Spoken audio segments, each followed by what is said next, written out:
Hi there, Aiden. Hope you made it back from the airport okay and didn't get caught in the snow.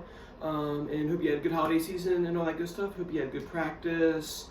And looking forward to seeing you either on Zoom or in person, whichever you prefer, next week. Cool. So for today's video lesson, I think you requested another section of Rain Song. So I'm going to go into the transition from the verse into the I'm going to turn around back into the either chorus or verse section again.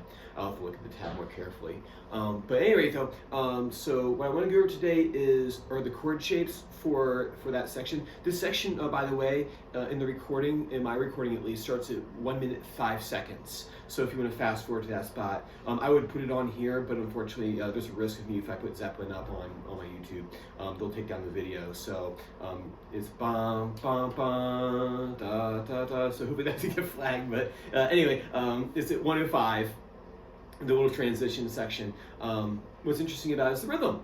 So first thing we'll do is we'll go over the chord shapes first, and then we'll go back and talk about the rhythm. So first thing, I've written out the tab here, but what I want you to do this week is go through and just get the chord shapes under your fingers first. I've tuned this guitar into the tuning, so we're all good. And the first thing you want to do is guitar on and a guitar pick. And so I've written out the shapes. First one here.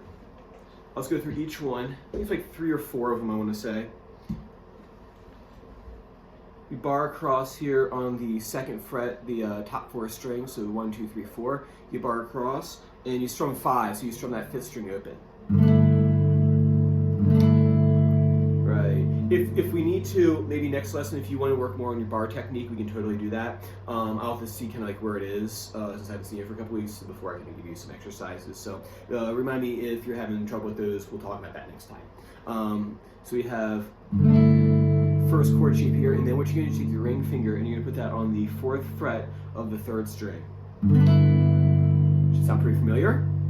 First chord, 2nd chord, and then he takes his 2nd finger and puts that on the 3rd fret, 1, 2, 3, 4, 5. So he puts that on the 4th string. Very interesting sounding chord. So that's on the 3rd fret of the 4th string.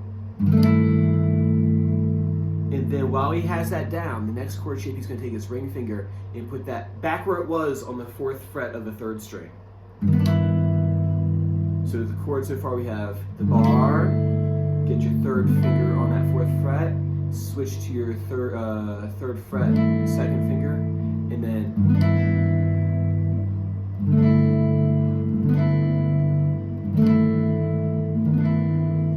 what you want to do first is just get used to the chord change. Before you can kind of put it into time, I would recommend just practicing the transitions from one to the next. Because if you're having trouble with the chord change itself, playing with the rhythm is going to be it's like adding an extra layer of difficulty on top of something that's already difficult. So I would seriously practice just doing like, get the pattern down first. That's what I do when I'm working on like even a classical tune. I'll work out the chord changes first. I'll figure like where am I put my fingers, like where are they going, before I even try to attempt the piece. Or I'll play the melody. Like I'll seriously break it down, play one element of the tune, and then just kind of slowly build it out from there. Cool. So there's that first line. I'll send this over to you too. So that's the first line. The second line, is he still maintains that same chord shape, still same thing, and then that 3, and then this time 4. He puts that on the 4th fret, the 4th fret of the 4th string. So 3, just like he had before, and then this time he's going to go up 1 fret to 4, and then while he's got that down, he's going to take his pinky and put that underneath on the 3rd string on the 4th fret, and then he's going to take it off again. So you see, probably the way he learned this, probably wrote this tune, he was probably just like.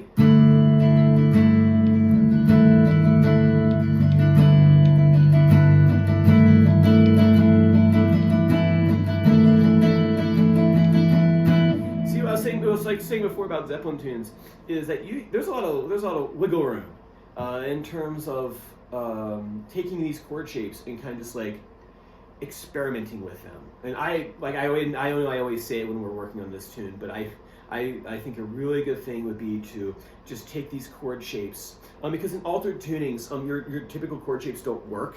By and large, they won't sound good. But when guys are writing on altered tunings, usually they find kind of like a couple chord shapes they like, and just like experiment with them. And because the idea is that I want you to feel this to feel almost like improvisatory, is kind of how this song even kind of feels to me. And obviously, I mean, it's been arranged, but when they were writing it, I'm sure there were sessions in there. Very much like that Beatles Get Back that's on Disney Plus right now. I was watching a little bit of that. It's interesting because they're sitting like in a circle, kind of like Robert Plant and Jimmy Page probably sat there next to the fireplace at their at their place in like northern Scotland or wherever they were recording at, or where that studio was, and just hanging out and kind of just that's a joke. Is just hanging out and kind of just playing around a little bit with those chord shapes. So cool. So anyway, so that's the chord shape of it. The next thing you want to do is you want to work on the rhythm, and I highly suggest counting it. Counting it in like long shorts. What I've done here is I've wrote an L for long and an S for short. So you want to practice it's like clapping the rhythm. That way you can kind of really get it in you.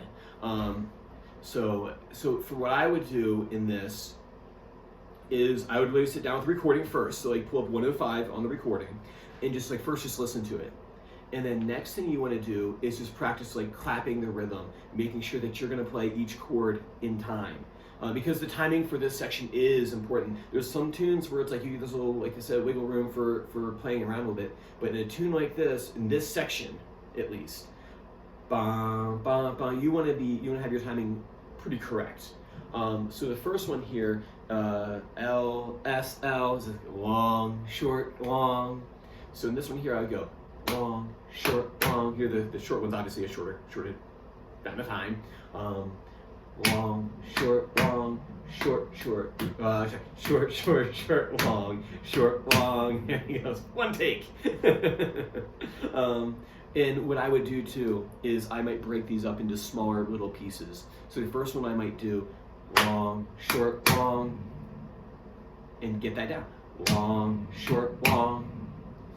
And then I would go to the guitar, once I get the chords down, and go long, short, long,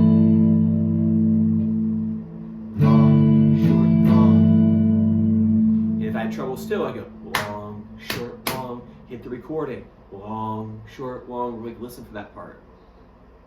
Then I would go to the next group, short, short, short, long, short, long, short, short, short, long. I might even break it down to just to that right there. Short, short, short, long. Short, short, short, long.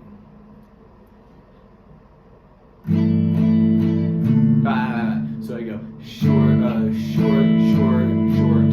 See right there, he has that fourth finger. He has that third finger come off. So he has short, short, short, short, short, short, short, short, short. See, I'm working it out and getting the timing correct.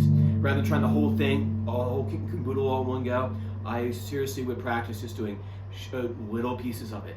Short, short, short, short, short, short, and then add the next little piece in. Short, short, short, long, short, short. In that whole first line, I would piece those two things together: the long, short, short, short, long.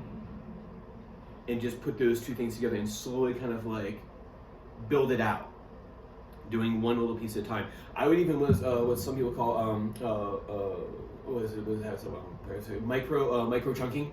Micro chunking is when you would get like one little piece and you would actually get it pretty good, and then you would move on to the next one and then string them together and then do the next one, get that one really good, string it together, and then keep on going from that point, rather than trying the whole thing. Because if you do that, you're going to get either A, frustrated, or B, it won't sound near as like the recording. So cool, man. I want you to work on those two elements for me. Got any questions, you shoot them back to me. I'm more than happy to answer them for you. The best of my ability. And I look forward to seeing you same normal time next week. Bye-bye.